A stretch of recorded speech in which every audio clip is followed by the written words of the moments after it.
मैं doctor Dinkar Tripathi, assistant professor राजनीति विज्ञान विभाग, फिरोज गांधी कॉलेज, रायबरेली, आज यूट्यूब के माध्यम से तनाव शैथिल्य अर्थात वेदांत विषय पर चर्चा करूंगा। यूट्यूब के माध्यम से पिछले दिनों हम लोगों ने शीत युद्ध विषय पर चर्चा किया था। शीत युद्ध दो महाशक्तियों के मध्य अर्थात अमेरिका एवं सोवियत संघ के मध्य वैचारिक आधार पर लड़ा जाने वाला युद्ध था। इस दौरान विभिन्न घटनाओं की चर्चा करते हुए हम लोगों ने क्यूबा संकट के बारे में भी चर्चा की थी।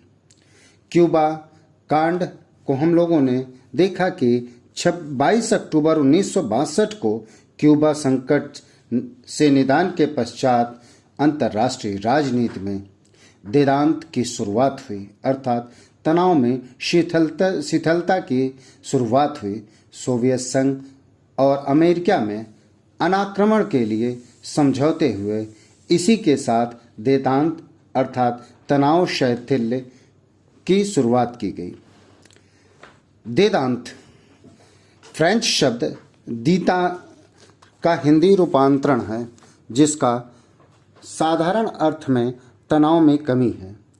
अंतर्राष्ट्रीय राजनीति के क्षेत्र में इसका अर्थ दो महाशक्तियों के बीच तनावपूर्ण संबंधों में सुधार, लेकिन तनाव शैथिल्य का यह अर्थ नहीं होता है कि शीत युद्ध अर्थात कोल्ड वॉर पूर्णतः चला गया है। वस्तुतः तनाव शैथिल्य का सदैव यह मंतव्य रहा है, सहयोग के साथ भिड़ंत का संतुलन बना रहे। वेदांत के अगर हम पीरियड को देखें, किस पीरियड से कहाँ तक, तो 22 अक्टूबर 1962 क्यूबा संकट के पश्चात अर्थात हम उसे 1962 से लेकर 1971 के मध्य वेदांत के पीरियड को देख सकते हैं। अगर वेदांत तनाव शैथिल्य को हमें समझना है तो प्रमुख घटनाओं से हम समझेंगे, जिसमें पहली घटना अगर हम देखते हैं तो आता है PTBT अर्थात पार्शियल टेस्ट बैन ट्रीटी। इसे हम दूसरे रूप में भी LTBT करते हैं, जिसका तात्पर्य लिमिटेशन टेस्ट बैन ट्रीटी।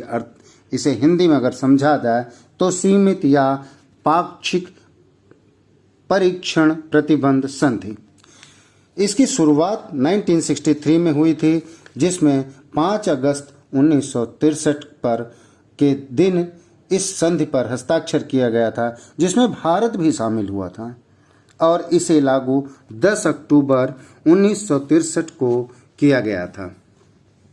साथ ही इस ट्रीटी में भूतल के ऊपर, समुद्र में या भूमंडल में परमाणु परीक्षणों की मनाही की गई, लेकिन केवल भूमिगत परीक्षणों की अनुमति दी गई और वो भी बशर्ते कि पड़ोसी राष्ट्र पर उनका घातक प्रभाव न पड़े।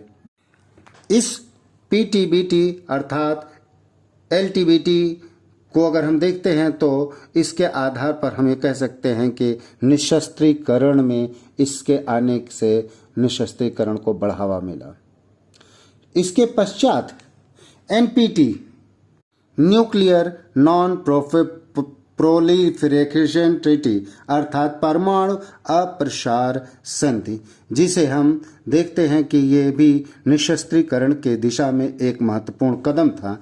इसे 1968 में UN महासभा में रखा गया और 5 परमाणु संपन्न राष्ट्र अर्थात अमेरिका, ब्रिटेन, फ्रांस और सोवियत संघ के साथ चीन, इन 5 महाशक्तियों ने जो परमाणु संपन्न वाले राष्ट्र थे, उन्होंने इस P5 में राष्ट्र अपनी तकनीकी किसी अन्य राष्ट्र को नहीं देंगे, इस बात पर अर्थात ये परमाणु संपन्न राष्ट्र अपनी टेक्नोलॉजी को किसी अन्य राष्ट्र को शेयर नहीं करेंगे, इस पर हस्ताक्षर किए गए। और ठीक 5 मार्च 1970 को इसे 25 वर्ष आगे भविष्य के 25 वर्ष के लिए लागू किया गया। 1995 में अभी हाल में अनिश्चित काल के लिए भी इसे लागू कर दिया गया। किस सन से? 1995 से। इस पर अब तक लगभग 190 राष्ट्रों ने हस्ताक्षर किए थे। अभी कुछ समय पूर्व उत्तरी कोरिया इससे बाहर निकल गया। वर्तमान समय में इस पर 189 राष्ट्र इसमें शामिल हैं। एनपीटी पर भारत, पाक, इजराइल, दक्षिण सूडान आदि राष्ट्रों ने हस्ताक्षर नहीं किए।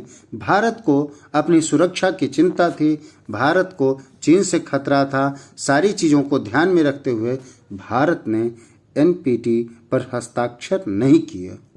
इस देतांत के अंतर्गत प्रमुख घटनाओं में हमने एनटीबीटी और एनपीटी को देखा। इसी क्रम में अगर हम देखते हैं तो एशियाई सामूहिक सुरक्षा की बात, जो कि 1968 में लाया गया था, जो कि सोवियत संघ के नेता ब्रेजनेव ने यह सिद्धांत रखा था कि एशिया को परमाणु विहीन घोषित कर दिया जाए, किंतु अमेरिका इस सिद्धांत को स्वीकार नहीं करता है और शिथिल पड़ जाए। ठीक इसी प्रकार से मॉस्को बोन समझौता होता है। अगर हम जर्मनी के क्षेत्र में इसको देखते हैं, इस घटना को, इस समझौता को जर्मनी के ऊपर देखें तो तनाव में शिथिलता मिलती है, जो कि 1970 में लाया गया था। सेकेंड वर्ल्ड वॉर से पहले हिटलर का शासन रहता है। जर्मनी की सेकेंड वर्ल्ड वॉर में हार हुई और जर्मनी 2 भागों में बढ़ जाता है।